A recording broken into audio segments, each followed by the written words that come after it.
And now it's time for more of Southern California's sports fishing voice. Let's talk hookup. This portion of the show is sponsored in part by Ford, the official truck of Let's Talk Hookup. Rancho Leonero, where your wildest Baja dreams come true. Maui Jim Sunglasses, the choice of the best captains. Shimano Rods and Reels, fish with the best. Shimano. And by Yamaha Outboards, official motor sponsor of Let's Talk Hookup. Here we go. Another great hour of Southern California's sports fishing voice. Let's Talk Hookup. Here's Pete Gray, Rock Cod Rick Mexa, and Corey Sandin. Welcome back. Hour number 2 to Let's Talk Hookup right here on the Let's Talk Hookup app and the Mightier 1090. Pete Gray here with Rock Cod Rick Mexa. We're in the world headquarters of Let's Talk Hookup. We're literally right next. We're overlooking Point Loma Sport Fisherman right here from the world headquarters. And we have Captain Fred Hube from the Daily Double, Steve Peterson from the Mission Belle, talking some great fishing and some fantastic history here on Let's Talk Hookup. Yeah, just having a great time with two great guys. This has just been a very, very fun show. And if you want to join us here in the second hour, we would love to hear from you. Phones are packed up, but we did have one call drop off during the break. So we have an open phone line right now, first time since the beginning of the show. If you want it, straight lines through. It's 213-432-1090. Again, 213-432-1090, open right now. Or text the show. Lots of great texts coming through, like that one from Reggie there. If you want to text us, only available through the Let's Talk Hookup app, free download on any of your mobile devices. Yeah, and we do our best to get to as many texts as possible. We can't get to all of them because we do get a lot of texts, but keep them coming. We love it. And we're giving away a great prize. Boy, you're not kidding. Some lucky caller at the end of the show today is going to get to go fishing on a trip for two, you and a bud, on the Daily Double out of Point Loma Sport Fishing. Great opportunity. Right now, Fred, you're doing the, is it 8 o'clock? 8:30 to 2:30. Okay, I love those hours. The gentleman's trip. Such a good call, Yeah. man. Yeah. So a great opportunity to come fishing with Fred and the whole gang down on the Daily Double out of Point Loma. A great opportunity. Yeah. We were talking during the break about what an amazing vessel the Mission Belle is that Steve runs. And now I know why it rides so. It's a steel boat. It is steel. Yeah. That's the whole and that's steel. why it's so solid, right? It is. Yeah. Quite a fishing boat. And, Yes. and low to the water, Yeah. and comfortable. I always have, absolutely love riding that boat. It's just right. When was the boat built? 1960. 60. Wow. 60. It's been around a while. Yeah. Oh, yeah. Yeah. And you said the Sun Fun was a sister ship I to believe it? it's the Sun Fun Yeah. and the Sea Watch are, Okay. are the sister hulls. Different. They've evolved differently. Right. Different Sure. house configurations and all that. But those three hulls are the same, or very similar anyway. Wow. Very That's cool. cool. Yeah. Well, hey, let's continue on with that catch part. Wrap things up with our surf guru, Gundy Gunderson, is on the line. What's up, Gundy? It's a take in the morning, sitting at the dock there, huh? Yeah. We got the same kind of deal, last week. Another week with mixed conditions, cooler, stabler water to the north, kind of mixed up in the middle, and then warmer, stabler water off San Diego beaches. Not your normal October, but, we'll take what we get. The wild card this week were schools both short and legal white sea bass up there on the northern beaches, a few on the southern beaches, and then several striped bass catches this week. And then the Bonita kind of showed. San Clemente Pier was a hot spot, and then inside King Harbor. So although the beach bite is, like I said, varied, and you just got to, check it out, this other little thing's kind of worth keeping your eye on. Hook, line, sinker reported several white sea bass taken off Alita Beach. The halibut guys found them just working the beach there for halibut. A lot of shorts, but several kickers in the 30-inch class. So it's just, put in your time, you'll get that fish.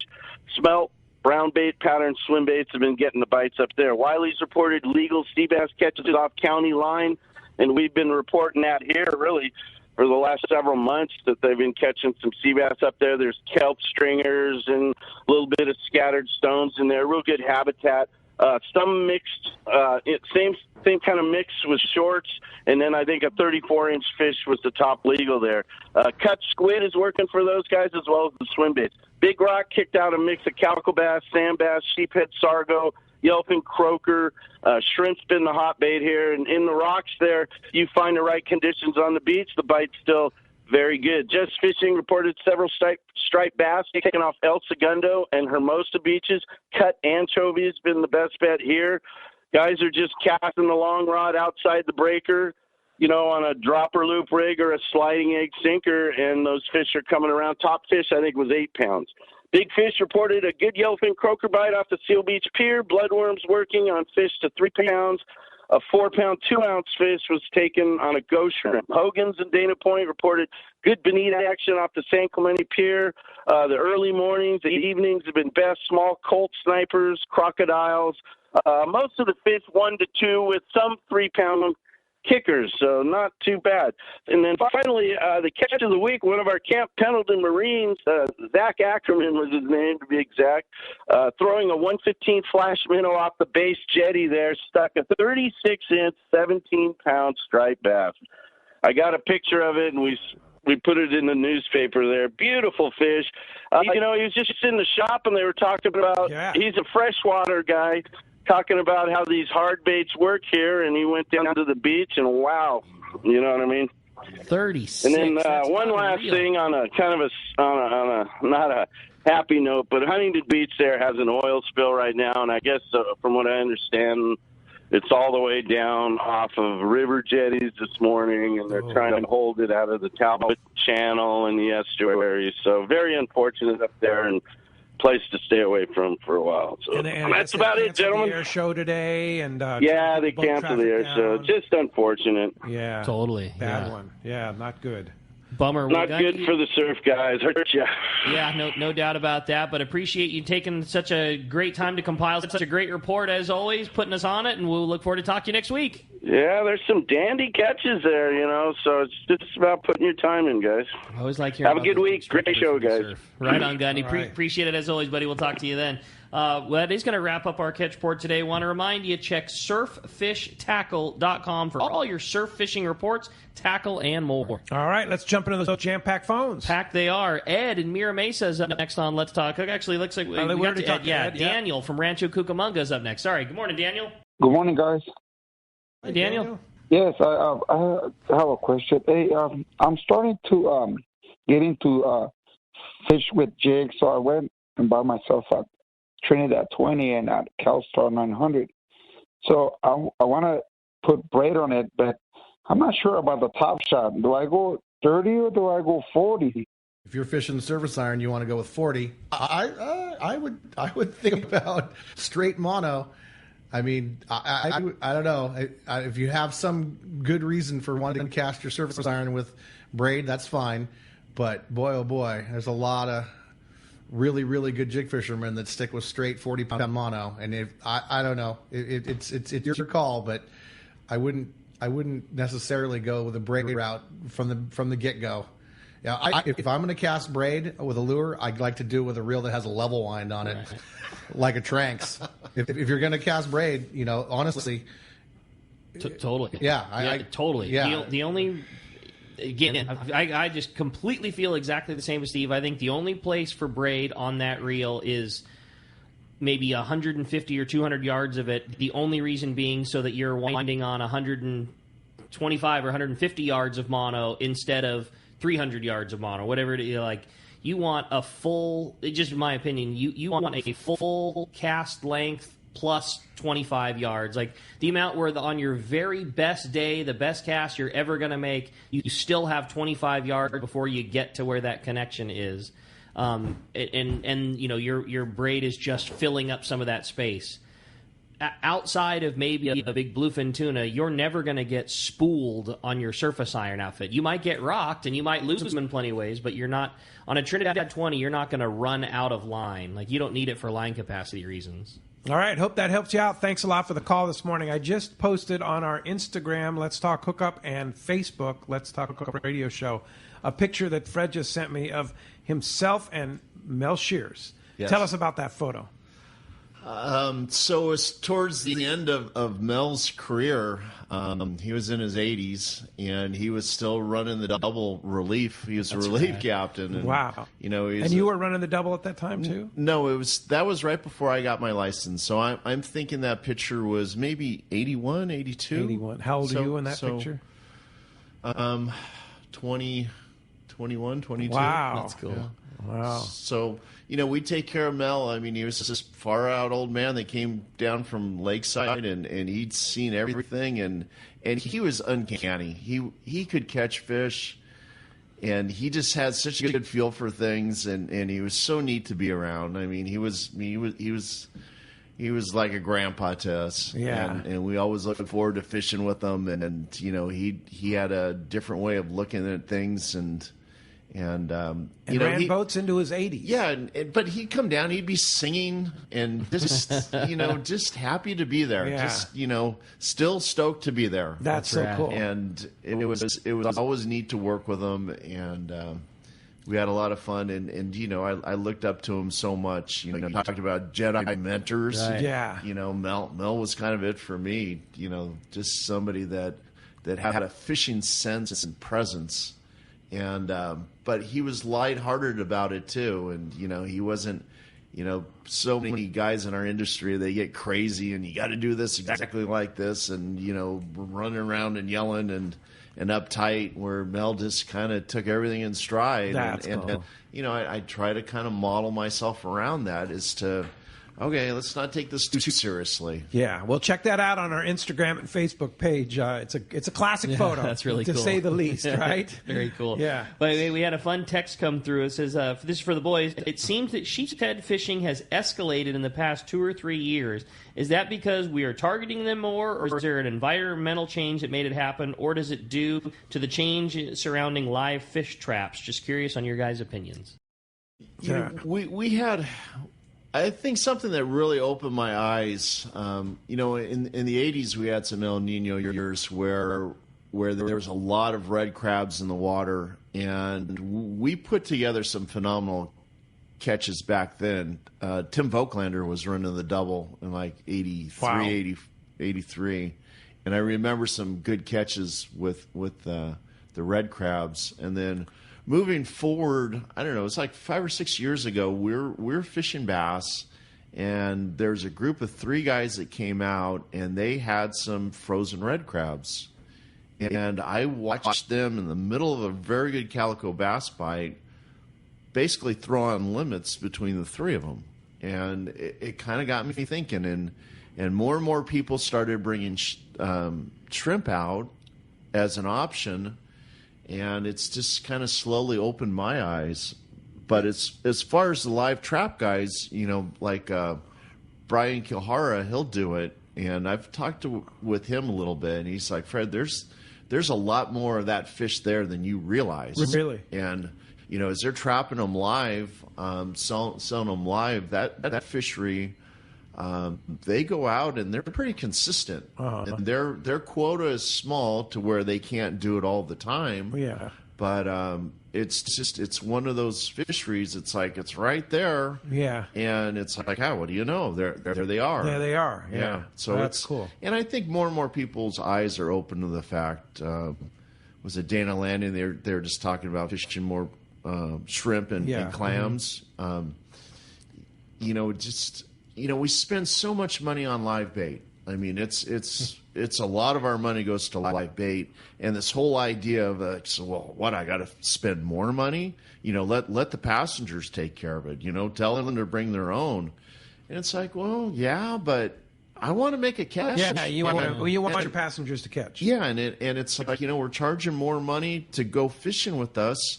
We always have shrimp. We always have squid available. Always, nice. Try to. And like sardine.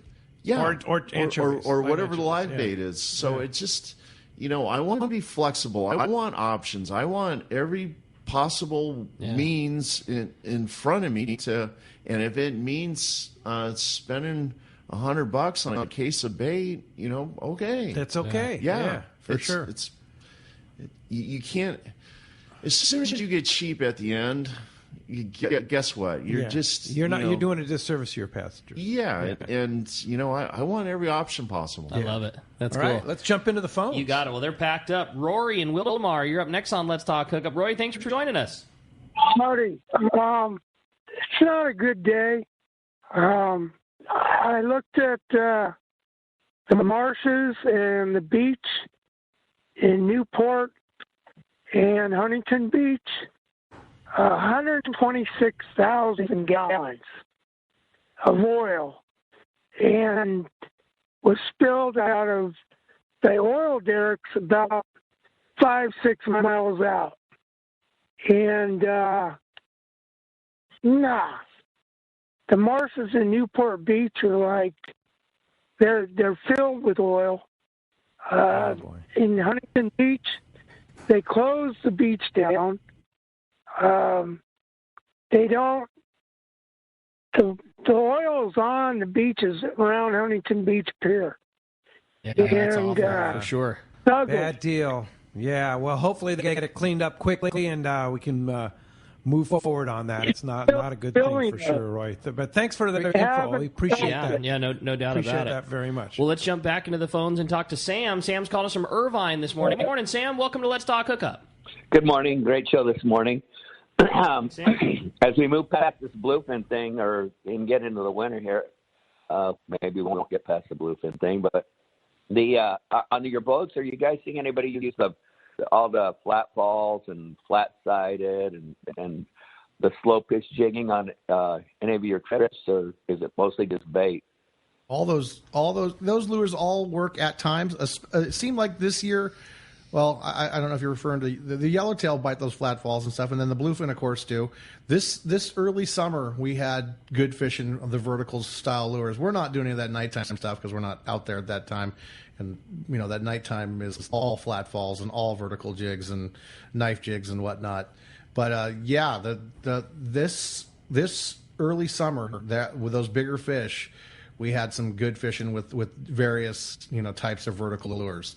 Whether they be flat falls, knife jigs, what have you, they were certainly a thing. For us, full day fishing, where we fished, that was mostly this spring. It seemed like this fall, we some of the yellowfin recently, we have caught some of those on the lures, but those are mostly the smaller minnow type baits, like the Colt snipers and stuff. Snipers. But this early summer, there were some of those big ones, some 80, 90, 100 pounders, 120 pounders, even bigger, caught on those lures and stuff. It was a thing for sure. I know, Steve, just in your pursuit of freshwater fishing and just you as a guy that geeks out on gear, like I know you stay up on a lot of that kind of stuff. But for yellowtail fishing, is there a time that you fish? It's yo-yo jig time for yellowtail. Is there a time that you fish that style of jig over a 6X Junior or whatever? The old school regular yo-yo jig.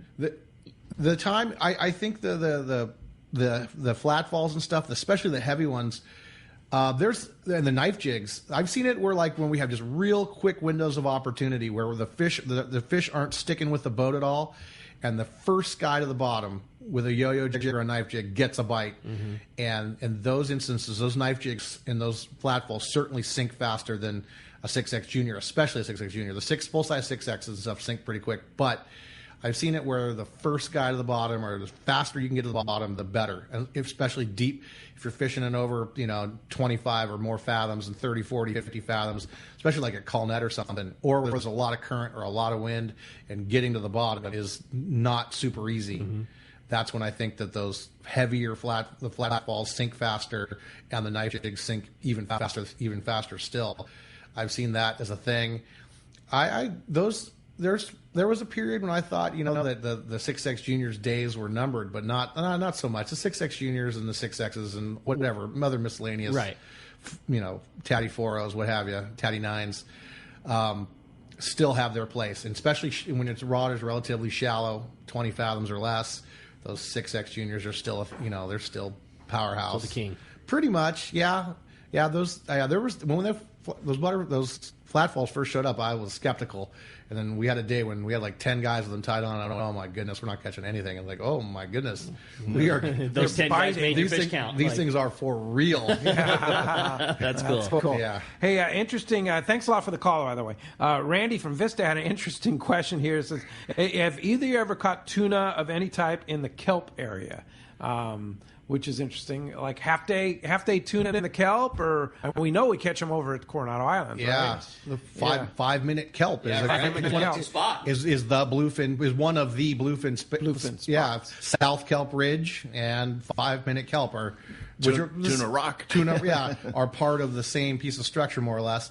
And those are probably where more bluefin tuna have been caught around the islands. in the last, forever. Yeah, forever. And this year too, right? Yeah. South Kelp Ridge, and the northern end of South Kelp Ridge is the 5-minute kelp. Those are standard bluefin places. What about Point Loma kelp? You ever catch tuna? Occasionally, bluefin on the edge, drop off up towards Hill Street. We've caught fish in both those spots. And this El Nino, I don't know, it was 2014 or 2015. It was funny.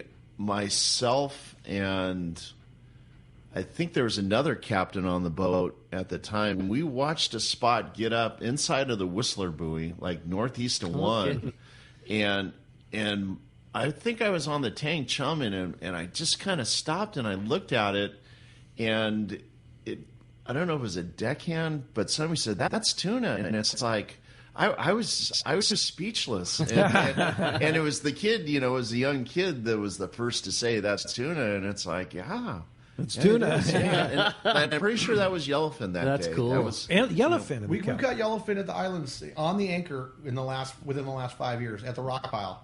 That's the only that I can remember. We've caught some driving around the islands, off the island, just a little ways, but actually into the east, up on the north end of South Island. Anchored down. Well, that fish we caught just driving around sonar fishing. Yeah. That yellowfin, and then down to the rock pile that was anchored up. Wow. That's cool. Yeah, mixed it with bluefin. Now, of course, bonita, which is in the tuna family, catch those on a regular basis in the kelp, right? All the time. Yeah. So and the comeback of bonita this year has been good, right? I think seeing a Dorado west of 3 in the bull kelp and 60 cool. feet of water, and watching that blue green go through the corner, and it's like, did I really just see that? and then we hooked the fish. That's so cool. Like, wow, I did see that. What about a marlin? West of 3. West of 3. That's cool. Yeah. Did you ever hook a marlin? Our closest marlin on the Daily Double was 6 miles southwest of Point Loma. Okay.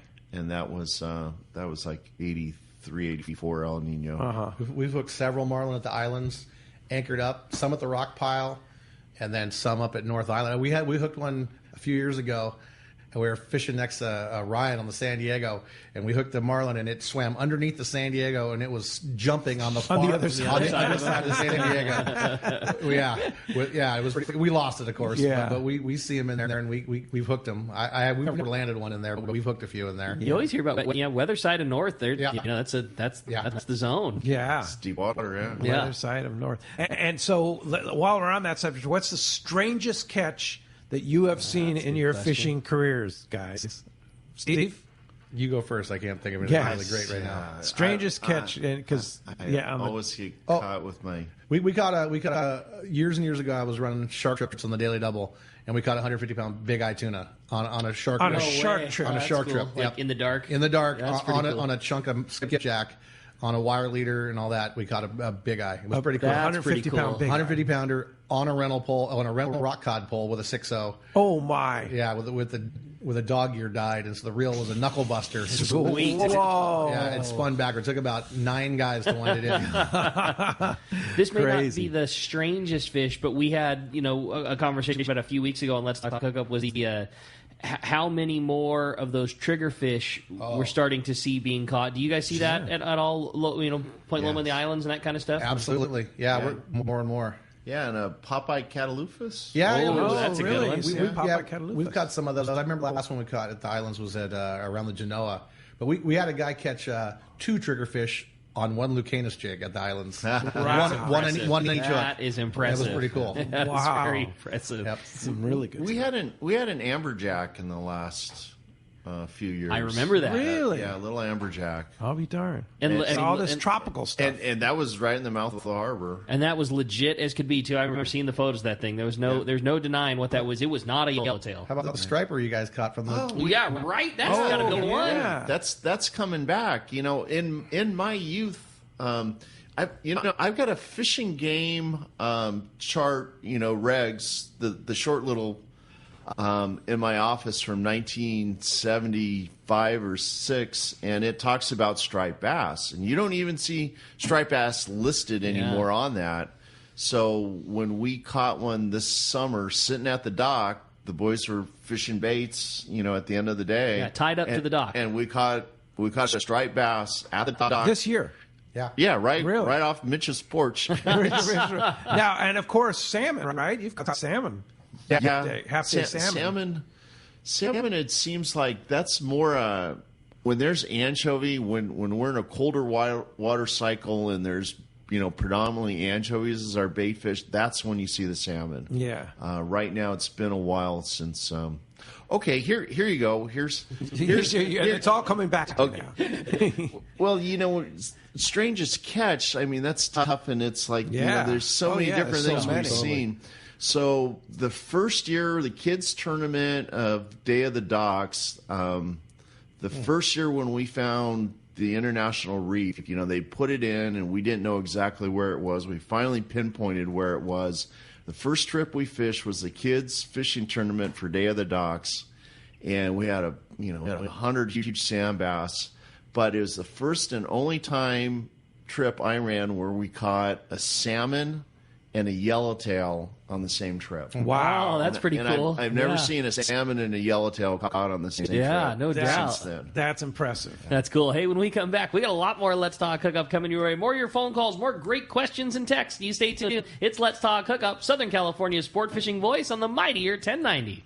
Rock Cod Rick here for West Coast Marine and Parker Boats. You see them all over Southern California waters. Parker Boats at the launch ramp, the offshore islands. You wake up in the morning on an overnight trip, and there they are. Parker Boats of all size fishing in the same area as the sporties. There's a good reason for it. Fishability and seaworthiness. Of all the boats out there, my boat partner and I chose to get a brand new 25 Parker center console from Kevin Kelly and the gang at West Coast Marine, and I could not be happier. Wow, what a fishing machine. Parker Marine builds a heavy-duty, industrial-strength boat, probably overbuilt, but that's why so many 4- and 6-pack charters choose to operate Parkers. We thank the guys at Pinnacle Sport Fishing, Season Sport Fishing, One-Man Charters, Black and Blue Sport Fishing for their confidence in Parker boats. Take it from me, if you are ready for a new Parker at a fair, upfront, and honest deal, you need to see Kevin Kelly at West Coast Marine, located at 1555 Newport Boulevard in Costa Mesa, or check out their inventory and information at westcoastmarine.com.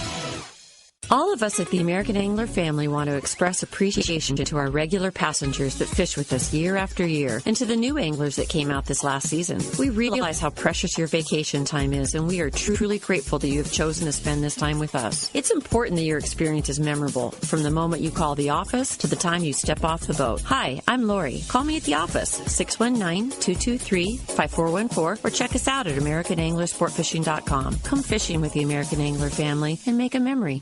Saturday, November 6th, it's Tackle Day at Fisherman Landing in San Diego, and it's our largest sale ever. Plenty of seminars by saltwater experts, over 20 reps from tackle manufacturers like Shimano. Come check out the Shimano Talica, the pinnacle of lever drag 2-speed reels. The Talica features Shimano's Hagani body to prevent misalignment of moving parts under the heaviest loads. When throwing jigs, the Shimano Trinidad is your top choice. For the best ever tackle bargains, check out Tackle Day at Fisherman's Landing, Saturday, November 6th. The name that stands out among anglers is Fisherman's Landing, your top choice in local and long-range fishing. We offer the finest open party trips from 1 to 3 days, the best charter boats available, and of course, our world-renowned long-range fleet. Fisherman's Landing offers half-day trips on the Dolphin and full-day trips on Liberty. Many trips can be easily booked online at fishermanslanding.com. I'll see you at Fisherman's Landing in San Diego.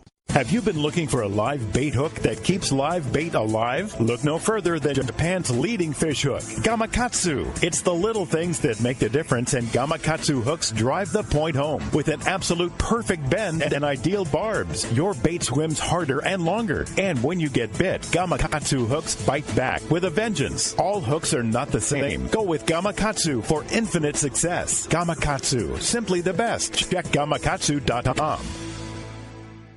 When it comes to fishing rods for saltwater, there's just one name you need to know, CalStar. Take, for example, the Graphite series. It's a true graphite and fiberglass composite rod, the finest ever been built. And for anglers seeking traditional performance, durability, and quality at an affordable price, the CalStar West Coast series of rods and blanks are the ones for you. Their master craftsmen bring decades of rod building experience to every rod they make. So if you want your fishing rods to be truly state-of-the-art, I always recommend CalStar at fine tackle stores everywhere. There are plenty of boat slips and marinas in San Diego, but there's only one Kona Kai. It's not just a place to park your boat. It's a way of life here in America's finest city. The Kona Kai Resort Spa and Marina has multiple swimming pools and a private beach, waterfront restaurants, and award-winning spa, most of which is included for marina tenants. Check resortkonakai.com for more information. The Kona Kai Resort, much more than just a place to park your boat. Welcome back to Let's Talk Hookup. Having a great time here this morning, boy. During the break, the odd catch stories have just been flowing. Yeah. As like you said, Fred, all the years of fishing. Not that it blends together, but they just start reliving. But you guys were talking about some tagged fish catches that blew my mind. So the dogfish, the sculpey, the spiny dogfish we caught a few years back, and they seem to move through this time of year, and I don't know if they're tracking into Mexico for pupping, but we caught one that was tagged southern part of Alaska. Wow! And it was down here. And it was down here. They told us it had. I forgot how long it was at Liberty for. I got the information, but it had traveled like 1,800 miles to get to us. Crazy. And she was pregnant, and I think they pup in northern Baja. But interesting. But the biologists were really happy to get the information. Yeah. And my speculation, whatever it means to me. So did you see the tag and just pulled the tag and let the dogfish go? Or? Yeah, we let her be. Yeah. And the information, they were excited. I mean, the feedback I got, it's like they're really excited to get the information. They appreciated it. That's cool. So when you get a tag fish, do you take the tag off or you leave the tag in? Do you just write down the information? We just wrote it down. Just write down the numbers. But it's funny. You get that, and it's like, okay, now I'm kind of interested in pulling out the Peterson's field guide and realizing that a spiny dogfish, their lifespan is like 30 years. They're not sexually mature till they're like 12 years old. Wow. Gestation period is 2 years. They're pregnant for 2 years. But if you've ever seen the pup that comes out of one of those sharks, I mean, they're fully developed and they're 6, 7, 8 inches long, and they're ready to go. Pretty amazing. It's so interesting. Yeah, it's cool. And Steve, you had an interesting catch too of a tagged fish. Actually, it was we tagged it and then it was recovered, and I had it wrong when I said it first. It was recovered at Canoas, not Calnet. Yeah. Really? Yeah, I moved a sculpin. Yeah, 2 of them, I think. And then another time we caught a sculpin at North Island that had been tagged originally, I think, in Huntington. Yeah. Wow. So they move around. I had no idea they moved that much. Yeah. As a ground fish, there's more movement on those fish than any other. That was one of the first fish. things you said this morning, and I meant to come back to it. I just you think of a fish like that, and like, it's going to move around to a few different rocks in its little area wherever maybe there's some anchovies at. It's good, but I would have just never thought about making hundreds of miles of moves as a sculpin. Yes. And then you said you caught a turtle too. Yes, we got a turtle this past. Did he eat bait or did he just got snagged? I think he got snagged. Yeah. I mean, we're again fishing near the mouth of the harbor, and just one of those fluke things. That's so wild, yeah. I think he got snagged in the shoulder. I don't think he bit a bait, but we got him up, we got him off, and he was on his way. Yeah. So with lobster season just starting, you ever catch lobster on a hook and line? Never. No, we have, but not. Yeah, it happens. Yeah, are they actually eating or are they snagging? Do you think? We've caught very few of them. Yeah. I mean, the most lobster we ever see is a trap that had its buoy knocked off, and we snagged the line and pulled the trap up, and I want to get it off the boat as quickly as possible. No doubt. I mean, I don't want to have anything to do with it on the boat because we're not licensed, and I don't want any misunderstandings. Right. A few years back, we're fishing off of 5 tanks in Point Loma, and we'd caught this dead rope, and there was a lobster guy right there, and I had my crew just hold on to the line, drove over to the lobster fisherman, and nobody that I knew. And we handed them the dead line and said, hey, it's somebody's trap. Yeah. You guys know each other. And we handed the line off to him, and I watched him pull this trap. It was loaded. He was stoked. But and plus you eliminated that from the bottom of the ocean, which is it's a death trap. Yeah, got it out of the water. It's somebody's gear. Yeah. I don't want those on my boat because fishing game has no sense of humor when it comes to it, and rightfully so. I mean, it's a precious commodity. Sure. And I want to stay as far away from it as possible. Right. And it's the right thing for everybody. For sure. Well, hey, let's jump back on the phones, Rick. You got it. Packed up they are. If you want to get your shot, it's 213-432-1090. Next up, we're going to talk to Bruce. He's calling us from Lemon Grove this morning. Hi, Bruce. Welcome to Let's Talk Hookup. Hey, good morning, guys. Wonderful show. I'd like to thank Fred. Both my sons started fishing on your boat, and they both fish avidly now. And I know they really enjoyed the hamburger mostly when they were young, but they actually got into it when they got older, so it was great. My questions for you guys is, what's the biggest bluefin that's been caught out there this year? I heard of a 454. Well, for our boats, the Point Loma and the Mission Belle, we set boat records since we've owned them, biggest fish that we've caught. And the Point Loma had a 193. Jeez. Mission Belle had a 187, and then 2 weeks later broke that at a 205. A little over 200 pounds. That's wow. So on full day trips, those. But pretty spectacular. Rick would know about the biggest one for the whole year. I mean, for the season. Biggest one this season that I know of was a 395 that Floyd Sparks caught that got turned in as the new state record, and it got accepted as the state record fish. I know that one got weighed. So that one is the only one that I can say without a doubt for sure got weighed on a certified scale at the Marlin Club. I heard about a fish that came in commercial-wise that was a 400-pounder, but you always tend to hear about that. The year previous, there was I think a 416 that was weighed on that Green Pier at Avalon. That's the only 400-pounder that I know of. Same deal for sure that was on a scale that doesn't mean that there weren't more. It wouldn't surprise anybody. But a lot of big ones. Yeah, the one I know of for sure this season is the biggest. Just that I happen to know of is that fish that Floyd caught, 395. Right. That they weighed in at the Marlin Club there. You were talking earlier, Steve, about having some sessions with 200-pounders on the Mission Belle this year. What was that like?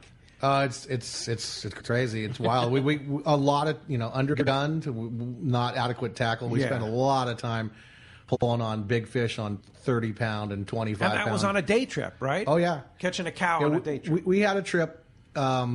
We were 13 miles from Point Loma.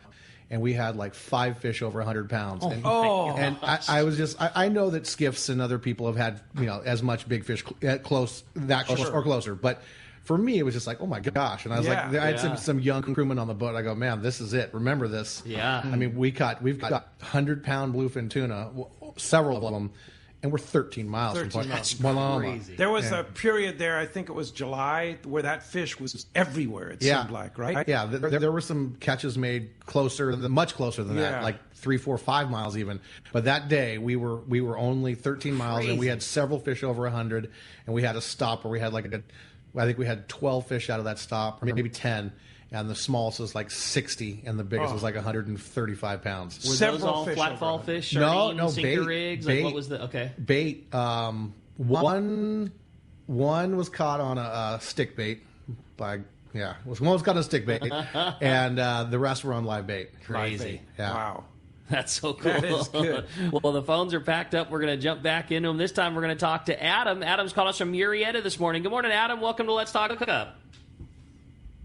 Good morning, guys. I just had a real quick story, a Fred Huber story. All 3 of my kids, their first fishing trips from a boat have always been with Fred and his crew. And I've always had really high respect for his ability to hire crew that are, good with, day after day with, novice anglers and first-time anglers. And Fred's always had great patience, and you could tell that he enjoys his job. Well, there's one evening I'm waiting for a boat, and I'm sitting up there at Mitch's, and so far as I knew, Fred had just finished doing back-to-back trips on his boat, and he's walking up the dock, and he looks up, and I said, "Hey, Fred, how you doing?"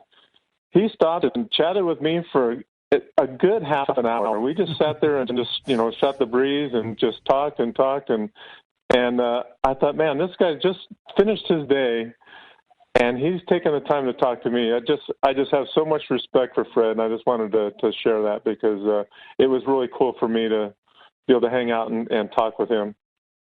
That's awesome. Thank you, Adam. Yeah, that's why cool. he's fun to fish with. No doubt, man. That's why the boat's as popular as it is, and everybody, sure. And you hear the same story. My kid started there, and I started my career on there, and I started as a pinhead working on that boat, and now I, operate this boat. There's the stories of that boat, and especially under your tutelage, are endless. It's really cool. Thank you. Yeah. Hey, thanks a lot for the call this morning. Here's a good one.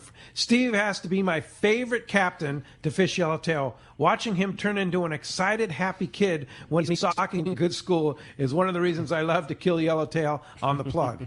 And so you have some serious inspiration there on yellowtail fishing.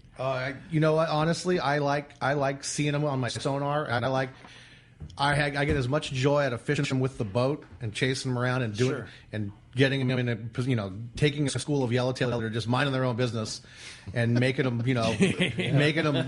attack the boat is more fun for me than it is hooking one on a surface iron. I get more pleasure out of that than I do catching on a surface iron, and that okay.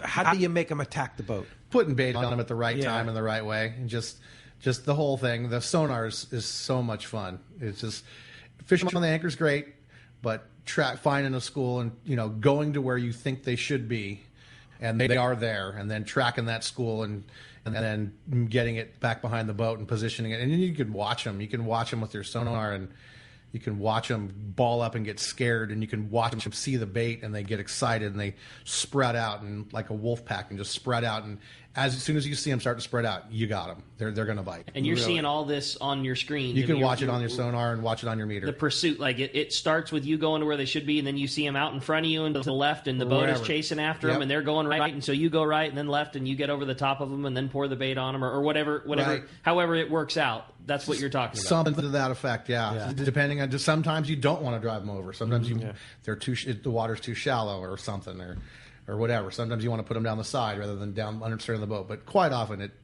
put them underneath the boat. And the narrative is the fun part. Totally. So if you're on the boat, he's driving the boat, he's moving the electronics, he's positioning the boat, but then he's talking to the crew member, and they're under us now. Okay, let it go. Throw a lot of bait, and I mean, everybody's involved, hearing the narrative and the excitement in his voice. And it's like, God, if you're not inspired by that, I mean, that's the show. That gets me fired up now. And you're right. I mean, you put yourself in the guy's shoes with his, with his Trinidad at the rail and his, and his flatfall getting ready to go. Like your anticipation of hearing the, boat moving around, and, you're seeing the boat jog left and jog right, and okay, let it happen. I mean, you're just, for God's sakes, let me put this thing in the water. I'm ready. It just gets you so fired up. Yep. Yeah. But don't kid yourself. He gets down on deck pretty quick and gets gets a bait in the water. When he was talking about that first jig on the bottom earlier with the knife jigs and the flatfalls, I had a mental image of him might be the first guy down too. Yeah, but how many times have you hooked fish and handed them off to making people's day though? Right? Yeah, that's what it's all about. Every one of them. Yeah, I don't want to wind them in. Yeah, I mean, but you're making a guy's day because he's having a tough day. He's not catching fish, and you hook and hand one, and my gosh, yeah, hopefully make his day. That's the idea, right? So is there, at the Coronado, I know you spend a lot of time with Coronados, is there a particular area or spot at the Coronado Islands that you just love to fish, like when you get on them? The North Island's classic. Yeah. Just because of the scenery. But honestly, I like the rock pile because there's so much to it, and there's such it's a big area. Yeah. And they're not necessarily, there could be all around the pile any which, and there's typically less boat traffic. It's not quite so confined, and you can spread out. And you can, there's days when there'll be one other sport boat or two other sport boats, and the two of us or the three of us will have fantastic fishing, and we won't see another boat all day.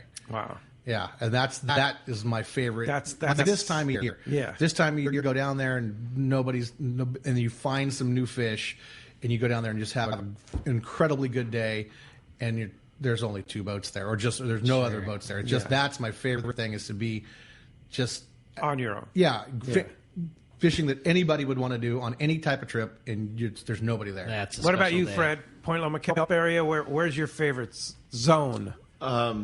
Well, depending on what we're fishing for, I mean, it seems like we keep alternating between sandbassers and kelpiers for calicos. Fish, the whole change, the calicos at the end of the point, it seems like our first bites are always up in the shallows. So, northwest of 3 and west of 3 in that area and there, and then, up and down the kelp. Yeah. I mean, that just... There's a lot of places. Yeah, as it progresses. Close to home. I like close to home because nothing like getting the job done and having people on fish early. But then I'd love fishing up and down Imperial Beach and that area, and like Steve was saying, finding something away from everybody else and just kind of having it in an area where there's not a lot of boat traffic. We get so much boat traffic up and down the kelp beds that fishing sand bass out where it's a little piece of structure and not everybody knows about it, and having that to ourselves is kind of fun too. That's fun. I love it. Hey, well, I want to remind you this portion of the show, we normally talk to our guy Dave Hansen, but he's in that War Heroes on Water tournament right now, so eventually we might not hear from him. But normally we have our fishdope.com report, which is sponsored by the Fish Pros at Fisherman's Processing in San Diego. Not only do they offer the best processing for your fish when your trip returns to the San Diego landings, as well as your private boat catch, but now with Fish Pros the Market, you can purchase fresh fish, you can buy smoked and jerkied fish. They have their spices, the rubs, smoked cheese, the famous tuna burger, and that amazing poke kit. They're all available now at their new location in Old Town on Taylor Street. Call for details or order online at fishermansprocessing.com. Phones are packed. We're going to jump back into it and talk to Arnie, calling us from Vista this morning. What's up, Arnie? Welcome to Let's Talk Hookup. Morning, Pete, Ricky, Fred, Steve. Hey, I tell you what the question I was going to ask. Pete, can you hear me? Good morning. Go ahead, buddy. Okay, I'm sorry. Yeah, Pete, you beat me to the darn question I was going to ask, and I'll tell you what, I enjoyed listening to all the answers about the unusual catches. The thing I would like to really put a big thank you and kudos out to Fred. My uncle, Henry Shimada, was a longtime pastor of his, and when he passed away, he actually laid his resting place at the Point Loma Kelp, and Fred laid him out there, and a few years ago, we kind of did a little memorial trip at night. We did, instead of doing daily double, we did a daily triple. He took us out after his second trip, and we went out at night to the kelp, and we fished out there. And it was kind of very nice of you to do that, Fred. And just want to tell you what a quality man you are, and thank you for doing that. Everybody, he's a great guy. That's awesome. Sorry. I'm humbled. Yeah, thanks, so Arnie. That's a great tribute. Yeah, that's really cool. There's the boat. Yeah, so we're looking out the window, seeing the double go by right now. So doubles again. The schedule 8:30. 8:30 in the morning to 2:30 in the afternoon, and then we're. Now, do you ever come in late? Yes, it's amazing. I try to check with people. It's like I hope nobody has a flight to catch at 3:30 because we might be a little late. Yeah. And, summertime we're doing that second trip, 3 to 8:30, but we're winding down. We're off those. We're still scheduled for Saturdays, Fridays and Saturdays. It's kind of the afternoon twilight kind of thing. Yeah, it's the best of the afternoon by far. Oh, for sure. But it doesn't. It seems like as the days get shorter. The fishing's still good. I want to be doing them, but the interest from the customer seems to be fading. So Yeah. that's And what fine. about Mission Belle? What's your schedule on Mission Belle? 6 a.m. departures every single day. Every day. Every day. Yeah. And you're pretty much fishing every day now. Oh, yeah. Yeah. Yeah, and as long as the fishing As holds long as up. the fishing's here. Yeah, as long as the fishing's And you're fishing wintertime, too. Yeah, we'll fish into the winter. If there's good fishing, yeah, but we'll shut down at some point to do some maintenance. Yeah. But, just check on the website or give Point Loma Sport Fishing a call, and we're there. And even like when the rockfish season closes here, you can fish rockfish in Mexico. Absolutely. Yeah. Especially, springtime and all that. Yeah, for sure. So when you do rockfish fishing trips down in Mexico, do you need passport? Yes, you do. Yeah, you do. Okay. Yes, you do. Go get it. passport. For God's sakes, just go get that thing. Please. Yeah. Let me fish the islands when I want to, please. When we come back, we're going to find out who's going fishing on the double because we're giving away 2 passes. You stay tuned. You're listening to Let's Talk Hookup on Southern California's sport fishing voice, the mightier 1090. Seakeeper, the leader in marine stabilization, has launched its newest, smallest, and most radically different model, the Seakeeper 1. Now, for the first time, stabilization is available for boats as small as 23 feet. The Seakeeper 1 is designed to eliminate up to 95% of boat roll on vessels 23 to 30 feet. With a fresh new look, the Seakeeper 1 has a compact flush mount installation and runs on 12-volt battery power. Installation is a breeze. It can fit under almost any seat. Now your skiff can enjoy the comfort and enjoyment that only a Seakeeper-equipped boat can provide. Check out the Seakeeper demo boat at upcoming shows and arrange a free test drive. Seakeeper has changed the lives of many Southern California anglers, including Pete Gray, and will allow you to stay on the fishing grounds when others need to head back to port. Visit seakeeper.com/take-a-ride to arrange a demo. Eliminate up to 95% of boat roll on your trailer boat. Seakeeper. Once you feel it, you'll never boat without it. The state-of-the-art long-range sport fishing vessel, the Independence, delivers the top quality, comfort, and fishability you look for in a long-range boat. Veteran captains Mark Pisano and Paul Strasser built this incredible 112-foot vessel with the most modern technology and luxurious comfort available. Once you go on the Independence, you'll be back. Call Independence Sports Fishing at 619-226-6006 or check independencesportfishing.com. Turner's Outdoorsman, Southern California's #1 shooting, hunting, and fishing tackle retailer since 1971, is right in your neighborhood. Now with stores throughout Southern, Central, and Northern California. No one does it better. Turner's Outdoorsman brings you the best prices and selection, plus a knowledgeable staff that will help make your day on the water or in the field more fun. Stop by your neighborhood Turner's Outdoorsman. To find the location nearest you, check the web at turners.com and sign up for special deals and more. Great fishing is what Seaforth Sports Fishing in Mission Bay is all about. With free parking and fully stocked tackle shop, Seaforth Sport Fishing is a favorite among anglers. Come aboard top boats like the Aztec, Cortez, Endeavor, Apollo, Outer Limits, Elgato Doe, Pride, Polaris Supreme, Tribute, Pacifica, Pacific Voyager, and the Voyager. Plus, the new Seaforth Sea Watch and San Diego offer the finest half and full day trips available. Seaforth Sport Fishing. For charters or schedule, check seaforthlanding.com. Run by fishermen for fishermen in Mission Bay. Welcome back to Let's Talk Hookup. Big congratulations going fishing on board the Daily Double with Captain Fred Huber at a Point Loma Sport Fishing. Congratulations to Rory in Wildemar. You're going to love fishing with Captain Fred. A great time. Yeah, and guys, Captain Fred, if we want to go fishing with you, how do we do it? Contact Point Loma Sport Fishing at 619-223-1627 or pointlomasportfishing.com online. And then, of course, the schedule, 8:30 to 2:30. Is that 7 days a week? 7 days a week. And that's going to run through the winter, too? Yes, year-round. Yeah, year-round. 8:30 to 2:30 year-round. All right. Great schedule. That's Great cool. trip. And, Steve, if somebody wants to ride the Mission Belle? Same thing, Point Loma Sport Fishing, 619-223-1627, or the website, 6 a.m. every day. 6 a.m. every day. And Yes, sir. and it's basically, at this point, you're just going to go where it's best. Yes, we are. Yeah. And right now, who knows what that's going to be? Yeah, right now we're fishing offshore. We're still doing that. Yeah. And hopefully that yellowfin tuna gets back with us. Yeah. And there's still some yellowtail, maybe a Dorado, some bluefin around. Oh, yeah. Yellowfin. Yes, all the above. Yeah. Yeah.